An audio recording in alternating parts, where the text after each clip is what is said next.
Yeah, welcome everybody. My name is Christoph Kuhr. Myself, I'm a musician. I play guitar, and I'm also worked for 10 years and more as an audio engineer in the live environment at events, and do have my own recording studio in a very small place, so I can record a drum set, yes, but not much more. Today, no, a few years back, we with our band, we lost our bassist, and so we had the need to have bass. No one of us could play the bass, so we thought we will create our own bass sampler. And that was the beginning of this, and today I thought, well, for this convention, I thought this would be a nice addition, because this science of creating your own sample library is somewhat forgotten. I took some research on the web and didn't really find any tutorials or anything like it. So I sat down and did it myself. And I think it would be nice to share this knowledge, and so it is preserved. Okay. First of all, what we're going to see is, first I'm going to introduce you to the equipment, which is not much at all. You can come by with a cheap microphone, 30-40 euro. You are very well done with it. An audio interface from Focusrite. It's about I don't know 100 euro. It's, I think, the most cheapest and best audio interface in the combination. So I took this. Usually headphones, there is nothing better to listen to than headphones, because they are true. They don't lie, as, for example, room acoustics can do. I will show you the software I'm using. You can see a screenshot there, which software is actually started. I'm going to tell you about the recording workflow. I tell you about how you have to edit your wave files, that the sampler afterwards can play them fine. I show you the stem export, which is a feature of the Ardour DAV. I don't know if any other DAV uses this, because I just use Ardour for over 10 years now. So yeah. And at the end, I will tell you something about how you fit all those samples into your SFZ library. There are also other libraries, but I chose SFZ because I found it the easiest way. So, well, equipment. I just said we need a laptop, of course, a computer or laptop. Then we have an audio interface. I wrote here more than N channels. N might be 1, so in this setup N is 1. You can also use several microphones to record one instrument. For example, if you take a guitar, you could use a microphone here. You could place a microphone here. You could place a microphone here at the F-holes. You could use several microphones and mix them. I'm going to show you only one microphone, because if you use several microphones, there are a lot of other problems that might occur, such as phasing and proper mixing and stuff like that. So I just wanted to tell you there is the possibility to record with several microphones to get a nicer feeling after that. Usually I would recommend a condenser microphone, because they are more precise and they are less resilient to noise. So in the case of recording a sample library, you usually play back the same sample often and often and often and often again. So it might be very annoying if you always start with noise. So keeping the noise down is very important in this manner, I think. Then you need miscellaneous stuff like such a mic stand, MIDI keyboard to test your stuff, and so on. Software. I'm going a little bit into detail about the software, so a little technical at this point, but won't bother you too much with the details. First of all, the digital audio workstation I'm using is Ardour 4 in this case. Usually I'm using a Mixbus, which is the proprietary version of Ardour, which has nice analog filters and equalizers and stuff. But Ardour is open source, so I stick to Ardour at this point. As a sampler software, I'm using Linux Sampler in combination with QSampler. Thank you, Rui, for that. And this works very well. I'm going to show you the compilation process later on, just in a few steps, because it's not that trivial. Optionally, you can use the Jack Audio Connection Kit to tie it all together. Usually, I would suppose you're not just using one sampler. You have other stuff you're using together with the sampler. But you have the possibility to just use ALSA, for example. So there is not, Jack is not mandatory for this. Then we need libraries in our system. For example, Qt5. This is Qt5 is some kind of monster. You have to install libraries that have different names. Some start with Qt5, some start with libqt minus Qt, and a lot of stuff like that. So compiling a program with Qt5 is a little bit a pain for people who don't know how to. Then you build essentials for compilers and stuff. And I'm gonna go into detail right now. So we have Linux Sampler here. I have different versions, but this was what I was going to show. This is my personal installation script, and can you see? Can you read it? Okay, I'm not going into too much details. At the top, this is important because Linux Sampler doesn't really warn you about missing dependencies at this point. It just crashes during the compilation process. This is, for example, happens if you forget to. Oh, there is not everything on the picture. No. This happens also if you forget to install Bison. Those two are dependencies of Linux Sampler, which it won't tell you about. So this is kind of hard. I suppose there is a fix around. The time I used this, I created this install script. This wasn't warned about.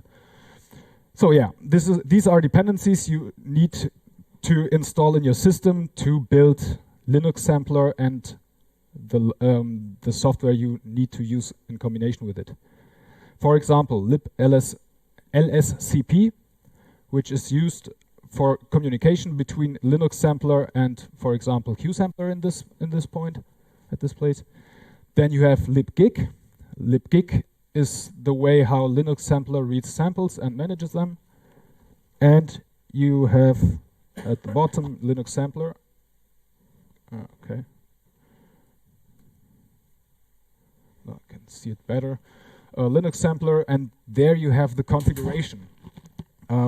I think this is quite important to see this configuration, how you build Linux Sampler, because if you have a huge sample library, this will take a lot of RAM. And if you can optimize your program, in this case Linux Sampler, it might be more efficient in dealing with the samples and giving you the full performance you want to have. And on the other side, you can configure things as cutoff filters and stuff like that. So if you want to know more details about that, you can see, you can look it up in a configure minus help. Yeah. Configure. And here you have all the parameters you can set for Linux Sampler, and there is an explanation as well. So yeah, it's the same way I did it. I looked at this configuration help, and then I chose which parameters I'm interested in and compiled Linux Sampler with it. And at the end of the tool chain, of this signal chain, you have QSampler, which is the graphical front end to control your sampler. You can also use Linux Sampler as LV2 plugin, for example, in Ardour, but I find that a little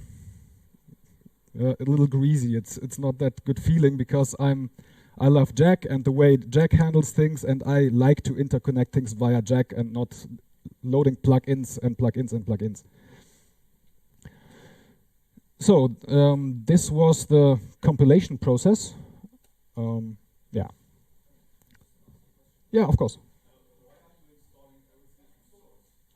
Because Linux sampler is not in a repository, as far as I'm aware. Ah, okay. Yeah.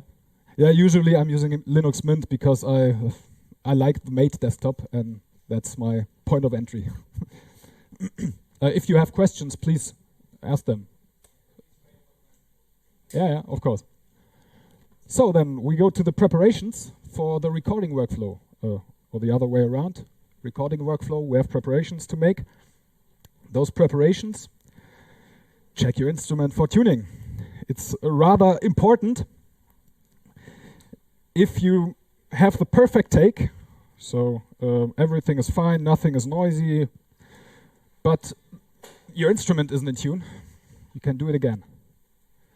So I'm just gonna tune one string. Sufficient for now. Yes, that's why I use sampler. Can't play the guitar, I just can't record the strings. Make it two today. Okay. Okay, it's nice. So, enough to play Jen. The next step, configure your DAV to provide a fast workflow.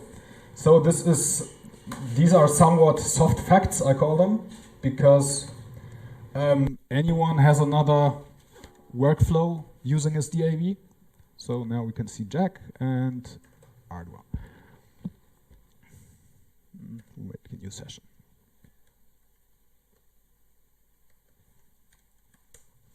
Very creative. Test 2.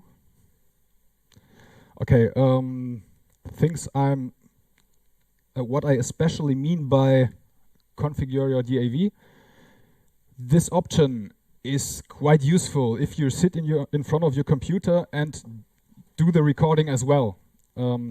So you don't have to record enable the track anytime you hit stop, which is quite annoying if you do a lot of recording and a lot of wrong takes and do a lot of recording over and over again.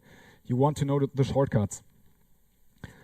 And the shortcut in this, we have to create a track first. I can show you this. So this record enable, edit. If it wasn't enabled, and you hit record, and then you stop, it will disarm the record, and you just have to activate it again. And if you do it over and over again, as I said, it's going to be annoying. If you activate, keep record enable, do the same thing again, and then record keeps is enabled. Okay, so much for that. Another thing which is quite annoying, if hardware is most likely to be set to a grid on the first startup. So if you don't want to use a grid, which I recommend at this point, you have to choose it at this point. Because later on we're going to move regions of the recorded samples, and we want to do this sample accurate, because we want to trim our samples as accurate as possible. So a grid would hinder us at this point.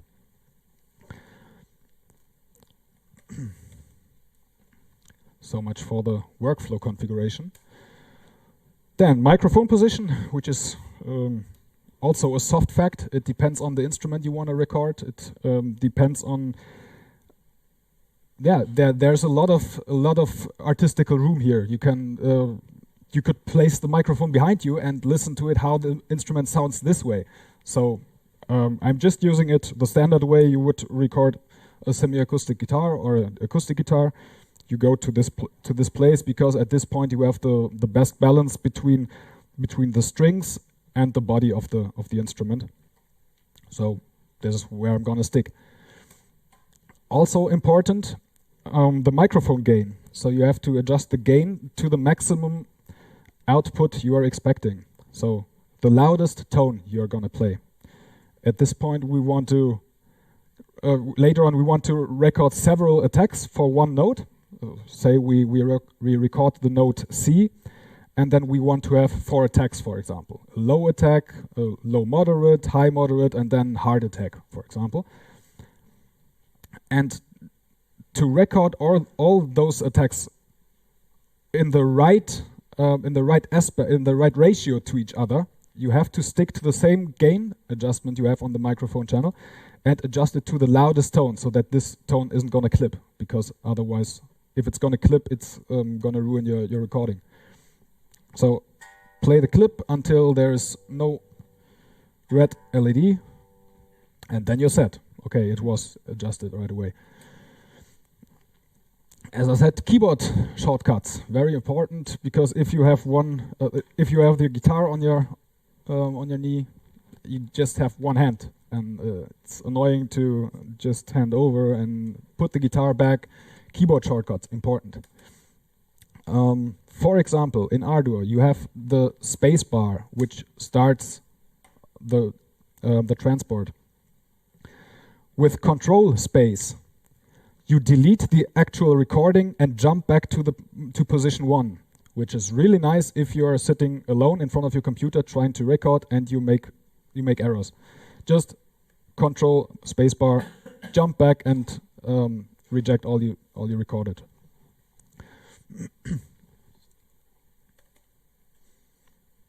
There are other shortcuts which I will explain later on. Yeah. Yes?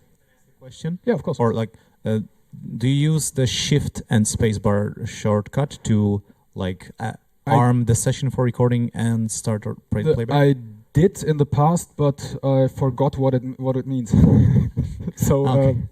Remind me, perhaps I'm using it again. Yeah, because you've shown you can like check this option in settings so it doesn't disarm the whole session for recording. Mm-hmm. But you can just press shift space and it will arm the session for recording and start playback or recording transport immediately. So well, that's a shortcut. That's too. also a very useful shortcut for such use cases. Yeah, we're gonna start with recording. Please be quiet for a moment.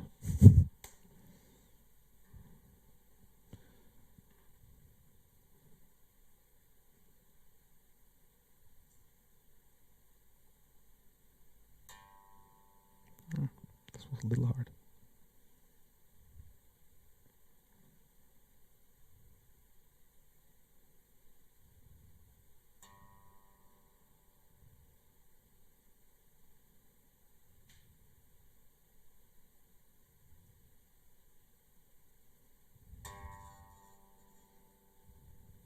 This is the 127.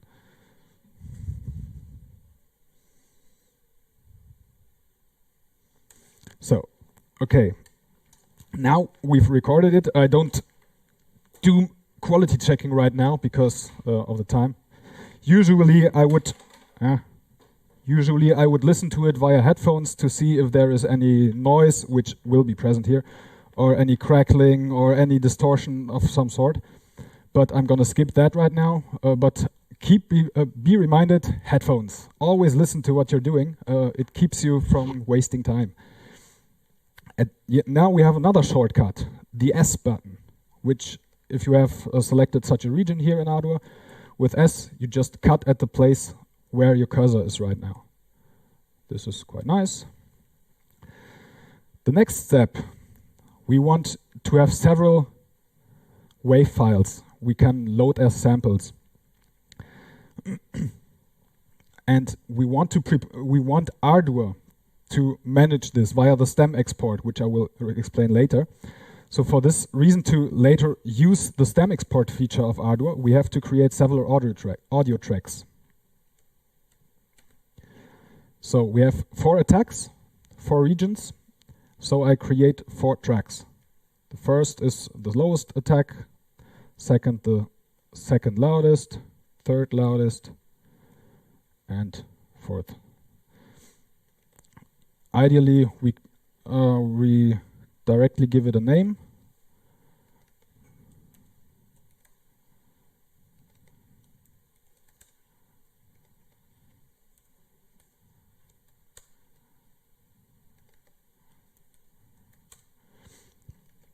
Okay, now we're gonna go to the, I'm going back to the slides. Yeah, I didn't mention that because while I was recording it was not so nice to babble into the microphone. You have to hold the note until it's gone and until it's disappeared, because if you play the sampler and you just have the case that you want to have the note really play long and it suddenly stops after say 1 or 2 seconds, that is not what you wanted to intend at this point. So have the patience to wait for the signal to completely disappear. I know it's sometimes hard to sit there and wait, but it's necessary at this point. Yeah, play the next stronger attack. Listen to the takes, as I said, they should be perfect, else you will be dissatisfied later. If you put all the effort in your sample library and you just did not record just one note, or just one tone, but 78 tones, I don't know what you want to record, and you have done all that until now to all those tones, this scales pretty much in pretty useless work if you didn't do perfect samples, and you will be very annoyed about that. Now the editing workflow, how you're gonna edit those regions so that you can later load them into your sample library. Okay. You see that we have different attacks here, which is one of the problems you might encounter. You have to edit the tracks in a way that they all start at the same time. Otherwise, if you hit your key button, if you hit your key on the keyboard, depending on the strength you hit the button, it might happen that the sound plays later or earlier, depending on how accurate you have trimmed your regions in the first place, the sample. So we zoom in later, but for now we do the raw editing here.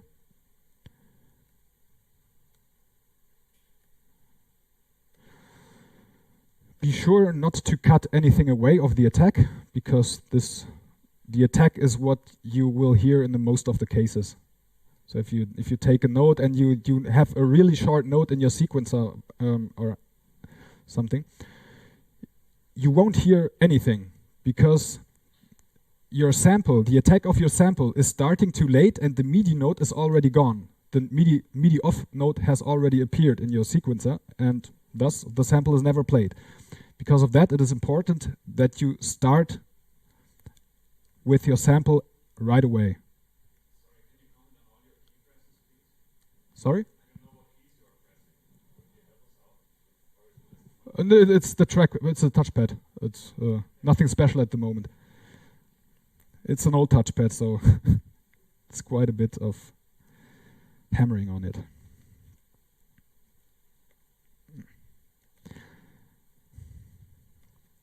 And if you zoom further in, what is really helpful as well is if you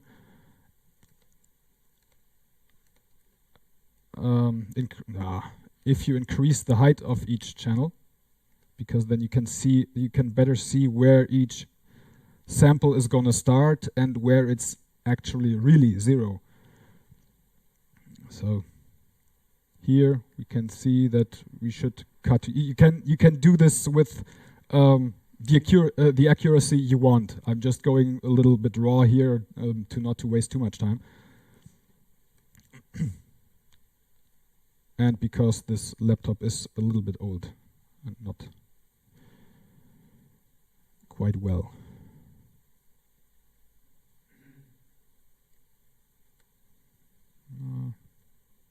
Go here.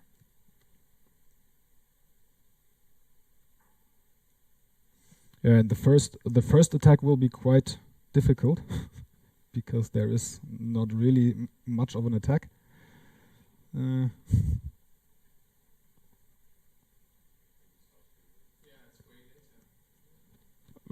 It's possible. Oh yes, yeah. You see, that are the small culprits you're gonna find.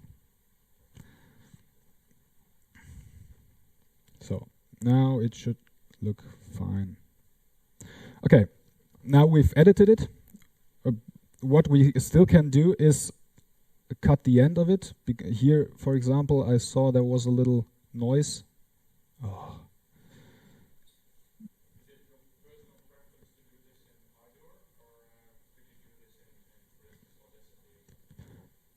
I actually did it the first time in Audacity, but I just went to Ardour right away. It's agnostic to any DAV you have. So also if it's your personal preference, does Ardour offer any tools that you cannot find in, for instance, Audacity?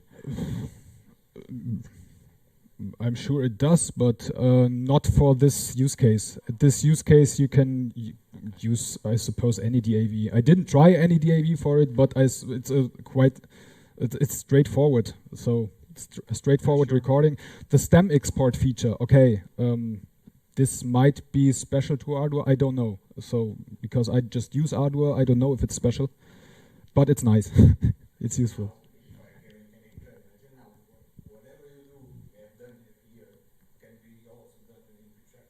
Yeah. Okay. So you have your answer. Wonderful. And one more comment. Could you zoom back in to the beginning of the sample? Where shall I zoom? Just to the beginning. Yeah. And then zoom horizontally. Mm-hmm. Very, very much like you had before. It takes some time with this touchpad. Yeah. Okay. Sorry about that. Okay. You see the blue area? This area? Yes. Yeah. Just to comment on that, because this is when you do the stem export, I expect that will be applied to the sample. So if you trim it even further, and the initial attack of the sample moves into this blue area, it will actually be turned gradually up volume-wise. Yeah, so you might lose some of the attack of the sample. Yeah, I see. I know what you're talking about. You're talking about crossfading. At this point, this is usually used if you have two regions that overlap, so that there is a smooth gain adjustment. I don't know why it's present here right now, but I didn't have the impression that it had an influence at the start of the region. But yeah, these are a little. This is one of the details you have to take into account. If you want to create a nice sample library that is satisfying and not just crackling and rumbling. Yeah, but these are, for example, special things about DAVs where you have to know your DAV. Yes? To the sample library in terms of multiplicity of notes. I think guitar and bass are both pretty interesting instruments for sampling. And that is because of the fretboard design, because you will have multiple A3 notes, for instance, on the fretboard, which means they will sound different. For the project that you did for replacing your bass player, where this might be more required than for your guitar presentation, how did you come over this? Did you utilize everything? Did you go for like not sampling every note? I guess you did probably. I will come to that later. Okay, thanks. I will talk about the SFZ library, and I will show you our own library, which is pretty amateur-like, but it works. But now we're gonna. Yeah. One short. Yeah. Okay. About this blue region. If you cut a sample and it's not in the zero crossing, you will have a pop, a noise. Mm-hmm. So I think it's only to gradually fade into it to avoid this pop. This would make a lot of sense, yes. Thank you. Okay. Yeah. So now we have 4 tracks for 4 attacks. And now we use the stem export feature. Here, you can find it on the session, and then export, stem export. First, you have to choose your channels. Simple, select all. No, not all. The first, we don't want to have this channel. Then another thing which I didn't comment until now, You can, of course, apply equalizers, compression, FX, reverb, delay, whatever you want to do with your library. It's an artistic way you can create your own library, and so you have to apply this processing if you used some before. You could. I'm gonna show it a short way. You could use, as you know it from any other DAV, could place some plugin in here. Oh, I don't. No, that's not what I want. I don't have any plugins installed here, so I can't show you. Sorry. Yeah, but you have the possibility to include plugins whatsoever, and yeah, process your samples with it.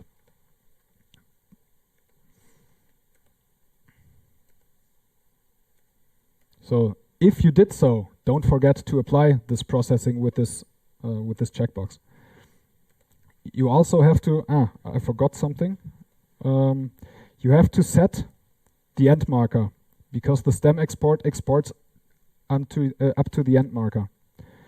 And then you should have a look at your samples if they align in a nice fashion. So yes, they do. Would be not so good if you put the end marker quite in the middle of some sample, so be aware of that. Now we're going to stem export.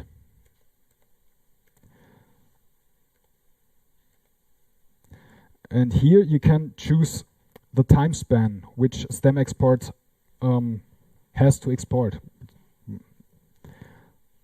The time span is from start to end. But you could also choose other markers that you set in between, and could use those time spans. At last, you have to choose the file format. No, this I have Jack running with 69 kilohertz, and we take 32-bit float. And the display is too small.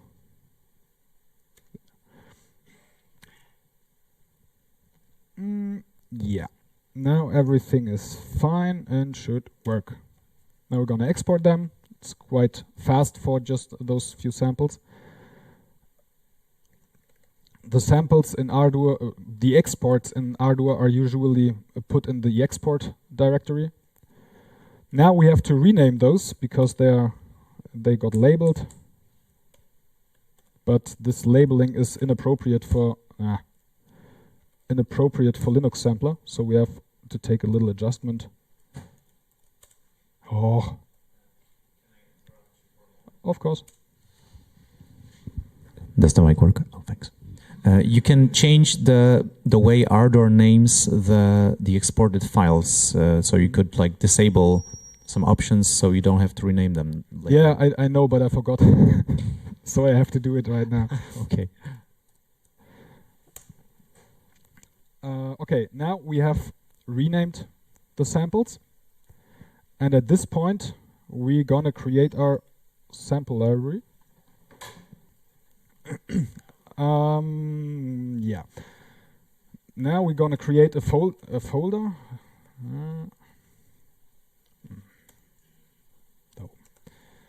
We call it, yeah. Okay, sample lib is already taken. Test lib. It's not that creative, I know. And now we're gonna copy. Could you cut some 1 kilohertz from the microphone or stuff? Thank you. Yeah. So we copy it to this directory. And now we need the SFZ file. Editing workflow. As I said, create a track for each tag. Cut the beginning and the end. We cut the regions. We trim the end to the last valuable audio data, and then we set the end marker. Apply your favorite signal processing. Always listen to it to have a control. And then we're going to stem export, which we had right now. We repeat this for every note we want to record. At this point, we're just recording one note. Then we dump it all to to different tracks. Choose appropriate export file format. Yeah, all the stuff that I did. And now we're going to the SFZ library. The important thing is that the SFZ file has to be in the top level directory of the sample library. Oh, it's definitely not my laptop now. Here. So I have a template right here. So, okay, at this point you have to write down the note here at the top, which is a C in our case. And then you have to write every sample at this point. C4, C1.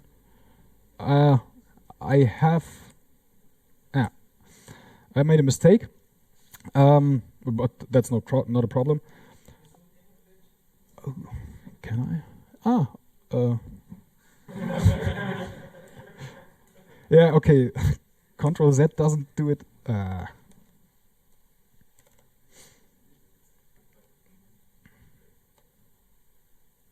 It's okay? Better? Okay, we are going to make a Z out of it. And then we have the samples, and we call the appropriate samples. Now the mistake I made, the attack, I recorded the lowest attack and labeled it with C1. At this sample library, at this point in this template, the highest is named C1. So I have to switch it, just so that you're not confused. Yeah, but these are lesser numbers I have to change. More efficient. So, I'm gonna erase all the rest. Now we have... Yeah.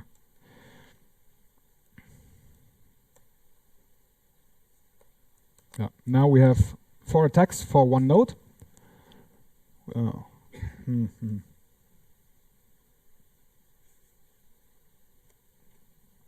Is this better? Yeah. We have 4 nodes. At this point, this is what SFZ library expects for each node. A node is called a region. And you have here a beginning region, the sample we're going to call, the key, which is the key on a full-scale piano. And then you can count the keys by the number. And we have the low velocity and high velocity. Here you can set the region for which region this sample is going to be played. You also have this for the other attacks, which by example is which is a different region by definition.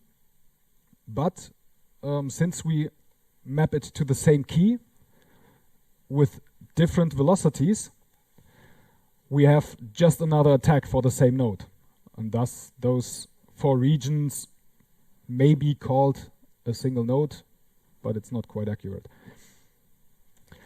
The next step, well, this is sufficient to create our 1-tone sample library. Right. We copy it to the top level folder of the sample directory, of the directory for our sample library. And next we need a sampler. This is QSampler. And QSampler automatically launches Linux Sampler. So, I'm going to make it a little bit higher. In the background, you can, at the bottom, you can see Linux Sampler initialization and so on. You can see what's going on with Linux Sampler. Then we create our audio device. Yeah. Okay, it's already chosen. You can see here, this is the name of the jack client we want to use. This is the sampling rate, the audio channels, and whether it's active or not. We create it. So we have audio jack device 0 here. You can see all the things that happen. Is mix channel? No, we don't use this. We also need a MIDI device to control the sampler, because otherwise it doesn't make much sense. Here you can see MIDI in 0. And now we can close this dialog. One important thing, what I didn't do, A to J MIDI daemon, so that we can later on use this MIDI keyboard just to test the library, but it doesn't play well with with Jack MIDI, so you need the bridge. Here you can see the keyboard. Oh, there is it.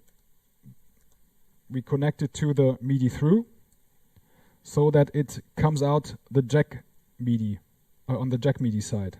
We can use this MIDI through, plug it into Linux sampler, and we have MIDI in Linux sampler. Now we're gonna add our SFZ library. First of all, we have to choose the engine, which might be GIG, SF2 or SFZ. Well, I decided for SFZ. I didn't have a look at the others, but SFZ looked very simple to me. I could understand it, so I used it. Then we choose the library. In this case, testlib template. Now we can see here template.sfz0. We can set the MIDI channels. I always set this for testing purposes to all, so I don't have to bother about it. MIDI jack device, okay, is the only one we created. Also the audio jack device, the only one we created. Since we are using a chromatic instrument, a guitar or a bass, we set this to chromatic. The other way around, we could use a drum kit and record a drum kit. We would have to set drum kits at this place. So now we have created the instrument from this sample library. And now we should, okay, MIDI is coming in. This is nice. Now be aware. Now sound might occur.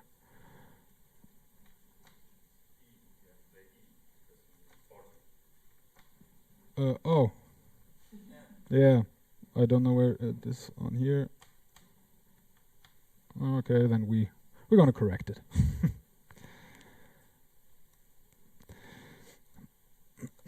I don't play piano, so I'm not very familiar with the keys. But I'm prepared. 48. You change this to 48.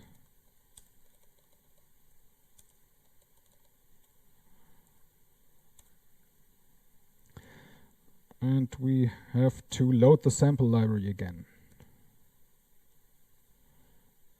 I don't know if now. I'm gonna erase the whole channel to cleanly load it again. Okay, now we have template SFZ, and now we change this. This is surprising. Didn't have that until now. Okay, I choose this. Gone into all. Yes. So, I forgot the jack connection last time. No, bad idea.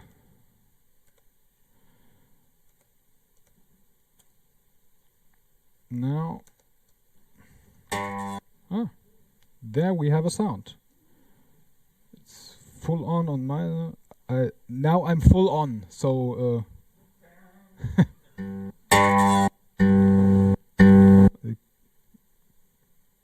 It's not the best keyboard. So you can hear the noise if I play I'm trying to hit the low attack. Can you hear the rumbling in the background? So this is what you typically want to avoid, because if you have this in a nice music, in a nice clip you are gonna do, and then it's rumbling in the background, so it destroys everything you worked on. So be careful with noise and with other distortions. It's not nice to have those in your sample library. Yeah. So you have the attack and you have a low attack.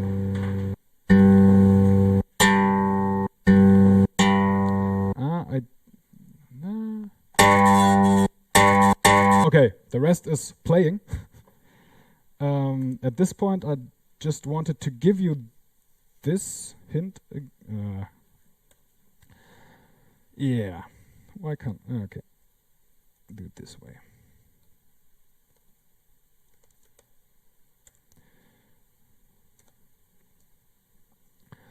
The SFZ library is. Oh, okay, that was nice. This is the homepage where you can find the specifications for the SFZ format. It's quite complex. You can also do stuff like pitch bending. You can generate your own envelope. This is further down. Yeah. You can do a lot of things with SFZ. Until now, I didn't do a lot of stuff with it. I just did the basic stuff, and I lacked the time to go more into detail for myself, for my own library, which I wanted to present you. But yeah, on this page, if you have the interest to do your own sample library, you can find any detail that is available for SFZ. And yeah, it's quite potent, I suppose. Playback pitch, MIDI number, transpose, tune. You have quite a lot of options here. So I'm gonna show you our amateur-like sample library. This is how it looks like. A lot of samples. You have A1 with a low attack, A1 with a high attack, A1 with, and so on. And you have this for every note on the fretboard. So this takes quite a long time to record such a sample library if you sit in front of your computer and you want to have it all perfect. A fully grown SFZ file looks like this. You have regions for every attack, for every note. And here you would also integrate the things I mentioned from the SFZ library, like filters, amplifier curves, whatsoever. There's a lot of stuff you can do with SFZ. And the reason why I chose SFZ is because of this plain file format. You can use a text file editor, create all the things you want about your sample library, put the samples in the same directory, and everything's fine. You don't have to do some packaging or compression or have a single file or anything. I found this was the most transparent and straightforward way to create your own sample library. Yes. Of course. There it is. But it will not be as good as the one right now.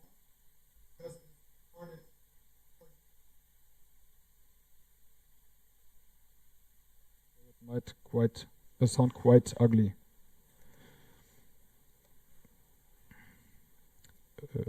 Ja, muten wir dich mal alle.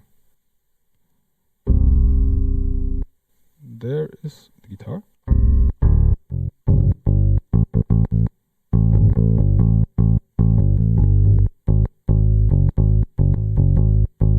That's our own recorded bass library. There is, if you could you put a little bit louder? I want to. Hello, hello. Could you put the volume a little bit up? I want to show some crackling. Hope it won't be too loud. Where is it? You can hear the sample starting and stopping, and this is because of yeah, you have to do envelope manipulation if you want to have to do this really well, so that the envelope starts slow and falls slow, and it falls until the MIDI off is received, not until your sample is completed. That's the difference. If you play a note, if you have an envelope, an ADSR curve that controls the sample goes completely down to 0, even if the sample isn't completely played. So this is a thing I have to do for this sample library to apply these ADSR curves. But it's usable. We're playing together with our Raspberry Pi, so it's working quite well. Yeah, that's from my side. Any further questions? Happy to answer. Yes.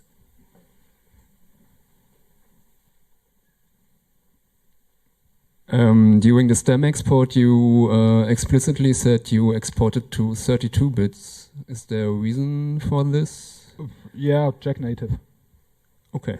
That's the only reason. You wanted to avoid resampling, and that's right. Okay. Yeah. Can you have multiple wave files or multiple samples in for one note, one velocity? I didn't try that.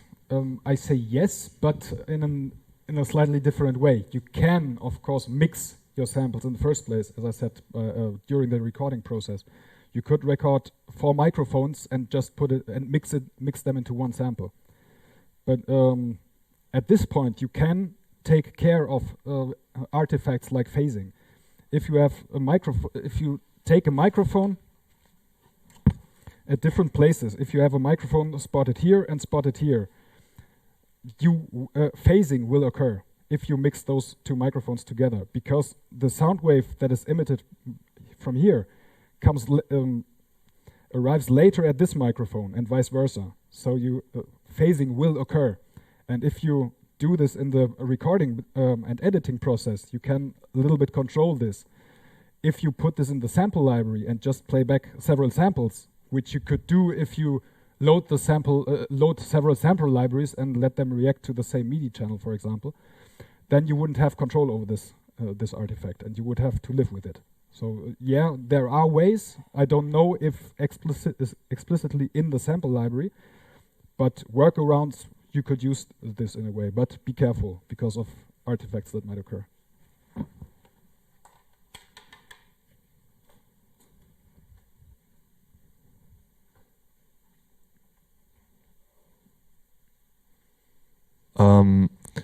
I was wondering about the question that was asked earlier on how to manage the different sounds from, so same notes over the fretboards could be played at different places on different strings. Yeah. And what was your approach to solve that? We hard recorded them. Okay, because I was thinking probably it would be more tedious, but usually on a neck there are positions like your index finger would be where you would refer to as your main ending point when playing, and so you could have several banks for several regions. Actually, using mute groups, you could have more realism in regard to on which strings the notes are played. Yeah, totally. This was not how you create a perfect library, because if you buy such a product, there are sample libraries you can buy for especially bass libraries. Not for Linux though. Yeah, but they put a lot more effort in those sample libraries as I did in mine. This is just for us that we have something to use, and we were too cheap to buy some sample library, and thus we made our own. Yeah. There's the more time you invest in such a library, the better it gets.